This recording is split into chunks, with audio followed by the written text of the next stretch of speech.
দর্শক, সাজ্জাদ কাদিরের শুভেচ্ছা নিন।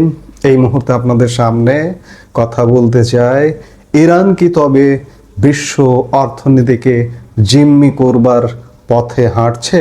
গতকাল 10 মার্চ ওয়াশিংটন পোস্টে প্রকাশিত একটি সংবাদ পুরো বিশ্বকে নাড়িয়ে দিয়েছে। সেই সংবাদটি বলছে যে, সংবাদের ভাবটা এমন যে ইরান ভাবছে যে আমরা মারা গেছি, আমরা প্রায় মৃতপ্রায়। মার্কিন যুক্তরাষ্ট্র কিংবা ইসরায়েলের হামলার মুখে আমরা কিভাবে টিকবো, কতদিন টিকবো জানি না, কিন্তু আমরা যেহেতু মরছি, পুরো পৃথিবীকে নিয়ে মরবো এমন একটি নিশানা নিয়ে চলছে বলে মনে হচ্ছে।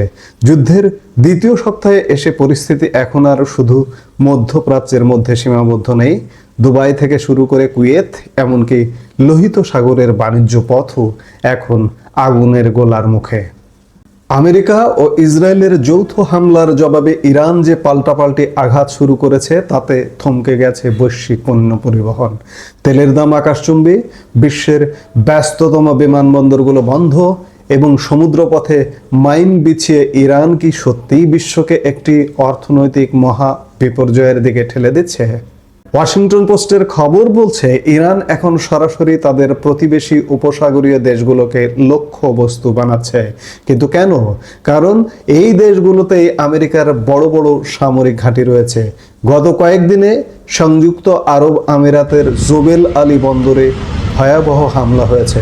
আপনারা জানেন, জোবেল আলী শুধু একটি বন্দর নয়, এটি আমেরিকার নৌবাহিনীর জন্য মধ্যপ্রাচ্যের সবচেয়ে গুরুত্বপূর্ণ কেন্দ্র। প্রতিবেদনে বলা হয়েছে, জোবেল আলী বন্দরে হামলার পর এখনও সেখান থেকে ধোঁয়া উঠছে। শুধু তাই নয়, দুবাই এবং আবু ধাবির আল ধাফরি বিমান ঘাঁটিও ইরানের ড্রোন ও মিসাইল হামলার শিকার হয়েছে। এর ফলে বিশ্বের অন্যতম ব্যস্ততম ট্রানজিট হাব দুবাই বিমানবন্দর দিয়ে পণ্য পরিবহন প্রায় 20% কমে গেছে।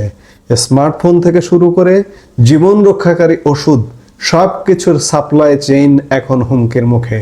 ইরান কি তবে কৌশলে বিশ্বকে বার্তা দিচ্ছে যে তাদের ওপর হামলা হলে কেউ শান্তিতে থাকতে পারবে না? ওয়াশিংটন পোস্টের প্রতিবেদনে সবচেয়ে ভীতিকর যে তথ্যটি উঠে এসেছে তা হলো হরমুজ প্রণালীতে মাইন বিছানো। মার্কিন সেন্ট্রাল কমান্ড বা সেন্টকম জানিয়েছে, তারা গতকাল মঙ্গলবার ইরানের অন্তত 16টি মাইন লেইং ভেসেল বা মাইন স্থাপনকারী জাহাজ ধ্বংস করেছে। আপনারা জানেন যে হরমুজ প্রণালী বিশ্বের জ্বালানি সরবরাহের ক্ষেত্রে কতটা গুরুত্বপূর্ণ রুট। বিশ্বের মোট জ্বালানি তেলের প্রায় 20% এই সরু জলপথ দিয়ে যায়। ইরান যদি সফলভাবে এই পথটি বন্ধ করে দিতে পারে, তবে বিশ্ব অর্থনীতি আক্ষরিক অর্থেই স্থবির হয়ে পড়বে। মার্কিন পররাষ্ট্রমন্ত্রী মার্কো রুবিও সরাসরি অভিযোগ করেছেন যে ইরান বিশ্ব অর্থনীতিকে জিম্মি করার চেষ্টা করছে। জ্বালানি অবকাঠামো এবং বেসামরিক জনগণের উপর হামলা চালিয়ে ইরান মূলত পশ্চিমা দেশগুলোকে একটি চুক্তিতে বাধ্য করতে চায়। অর্থাৎ যুদ্ধের ময়দানে পরাজয় এড়াতে ইরান এখন বিশ্ববাসীর পকেট আর পেটে লাথি মারার কৌশল নিয়েছে। এদিকে ট্রাম্প প্রশাসনও হাত গুটিয়ে বসে নেই। গত মাত্র 4 দিনে ইরানের ভেতরে 2000-এর বেশি লক্ষ্যবস্তুতে আঘাত আনা হয়েছে।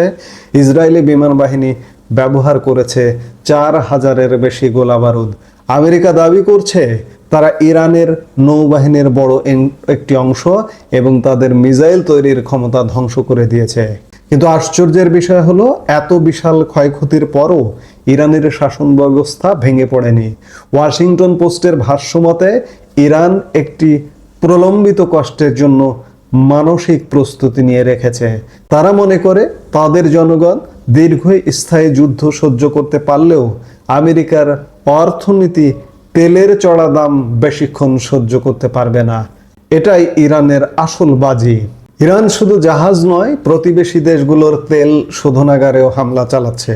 সৌদি আরবের প্রিন্স সুলতান এয়ারবেস এবং কুয়েতের ক্যাম্প আরফিজানে ইরানি ড্রোন আঘাত এনেছে। এতে বেশ কয়েকজন মার্কিন সেনাও নিহত হয়েছেন। মজার ব্যাপার হলো, এই অস্থিতিশীলতায় লাভ দেখছে রাশিয়া।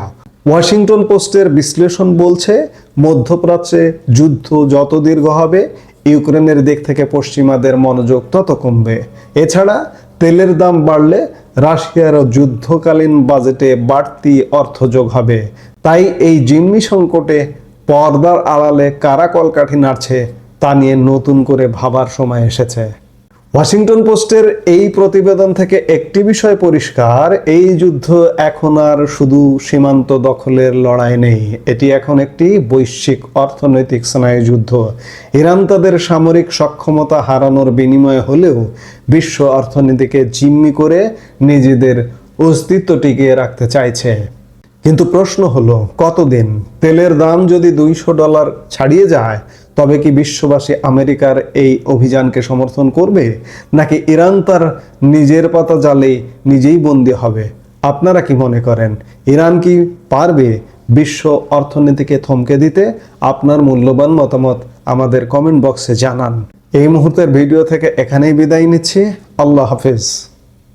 আমাদের ভিডিওগুলো নিয়মিত পেতে সাবস্ক্রাইব করুন Sajjad Kadir and the legends YouTube channel এবং লাইক, কমেন্ট, শেয়ার করে সাথে থাকুন।